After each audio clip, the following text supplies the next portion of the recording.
Welcome to another episode of League of Knowledge with Panta Dragon. I'll be your host, Panta Dragon. See how that makes sense? But anyways, today we'll be doing an analysis and guide on the Rework Skarner. On the previous two videos I said opinion and guide, but I just realized it was more of an analysis than an opinion. Anyways, with all that being said, let's get started.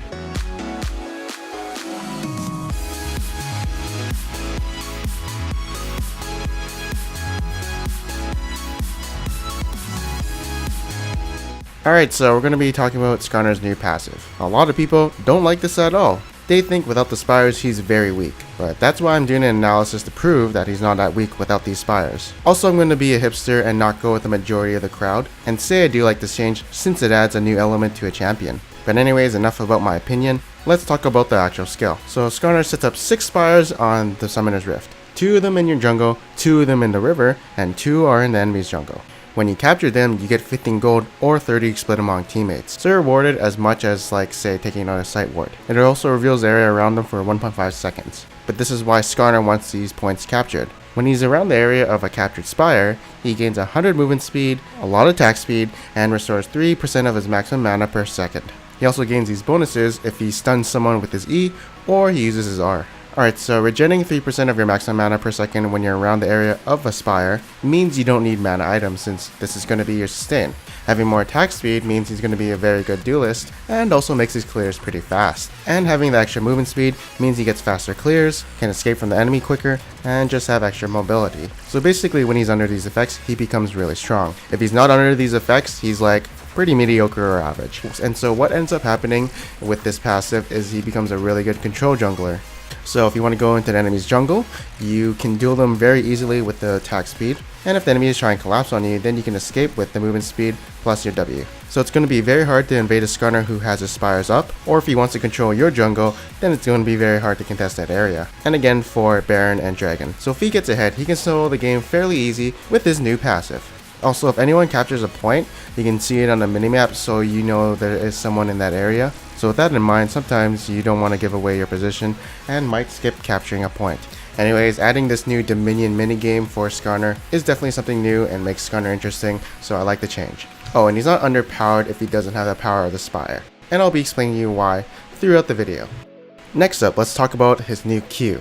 Okay, so this is why I think a lot of people are saying that he's underpowered. People are maxing out this skill. As you can see, the base damage is removed and it scales off your total AD. And as you level it up, you only get 6% more AD scaling on it. So that's really bad until you have some AD, which is gained by levels or building items. Also, the cooldown at max rank is 2.5, but that's not enough, of course, to max it out first. But all that means for Skarner to his previous iteration means he's much more stronger in the mid game and late game. Oh, and also having total AD scaling, of course, scales with levels since you gain AD per level, so definitely much more stronger in the mid game and late game.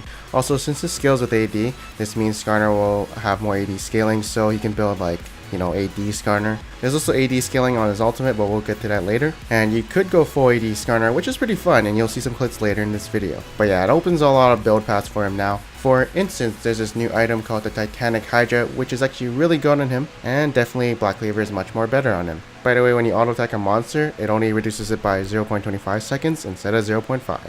Overall, compared to his old Q, this is definitely weaker in the early game, but it scales better into the mid game and late game. Next up, his W has changed a bit. As you can see, the only thing that has changed is the way his W's shield works now. As you can see, it only scales off your maximum % hit point. Roughly at level 1 you do have the same amount of shield, but putting points into it you only get 1% more scaling on it, so it's not that great to level up either. And because of that, it's a skill I max out last. Although like Q and to his previous iteration, definitely scales much better into the mid game and late game because of the maximum % health scaling. This skill also encourages you to buy health instead of going 40% CDR, as the old Skarner loved going 40% CDR since you can just spam his shield. But with the base shield is gone, you're gonna need some hit point now. Next up, let's talk about his new E that makes him very, very strong. So compared to the old Skarner, it's basically the same thing, there's some new add-on effects. First up, they up the cooldown on it by 1 second, but of course that's to compensate for some things coming to this skill. First off, his old passive is now added to this, and all you have to do is hit the enemy once with this skill and auto attack them. And then you'll stun them for 1 second. Then you'll do bonus damage also, so it's very easy to change a CC. It also does additional damage if you stun it, so that's pretty good, and it scales by 25 damage per level. Adding that your E does 35 damage per level, you get 55 damage per level, which is definitely super strong since a lot of champions do not have something like this. So they'll probably nerf his ability because of that in terms of damage.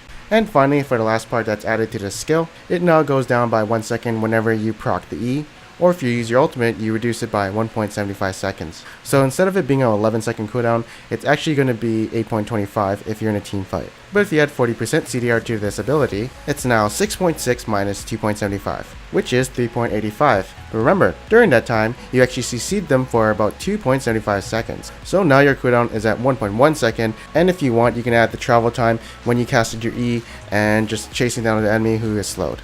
And it'll most likely be up by that time. So yeah, you basically have a 3.75 second stun combo with a 2.5 slow. Oh, but wait, remember, your E is AoE, and you can hit multiple targets to reduce this cooldown by more than 1 second. So yeah, this skill is really strong, and that's why I labeled the commentary as Skarner is OP, because I actually did think he was super strong. Next up, let's talk about his ultimate. So the only thing that really changed is now it scales with total AD. Base damage is lowered to compensate for that, of course, and overall does more damage. They also removed the effect where it would consume his old passive stacks to do extra damage, but no one really ever did that, and it was a waste since you wanted to get the stun. Biggest change, of course, is now it does mixed damage. So 200% of your total AD will be dealt in physical damage, while the base damage will be magic damage. With all of his other abilities doing kind of mixed damage, he's really good with Hybrid Pen. Oh yeah, you also have to consider the fact that with his new passive, you get 100 movement speed, so you can drag enemies faster to your teammates. And again, with his ability scaling with AD, you can build full tank AD Skarner if you want. Overall, it's a pretty good buff.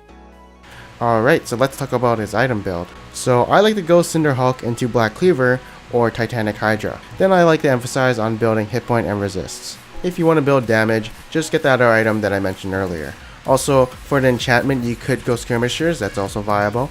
And if you do go Titanic Hydra, make sure to pick up a Frozen Heart so that you get 40% CDR at max level. And the way to differentiate from these two items is that you should build Black Cleaver if you have a lot of AD on your team, but if you just want to do physical damage for yourself, get the Titanic Hydra. The Titanic Hydra is good for champions who scale with health, scale with AD, and champions who have a lot of attack speed. I think we have a winner here. Probably go this item. It's also apparently really strong, so you might want to prioritize this even more than Black Cleaver. Dead Man's Plate is also going to be pretty good on him too, since you build momentum and have more movement speed, and you're trying to get into the enemy team. Next up, let's talk about runes and masteries. For runes, I take Hybrid Pen Reds, 2 attack damage quints, 1 armor quint, health yellows or health per level, it's up to you, and CDR per level blues. I take physical damage in the quints because I think the AD value of the quint is really good, and also since you have a lot of attack speed, it doesn't hurt to help those autos hurt more. As for masteries, I do go 16-14.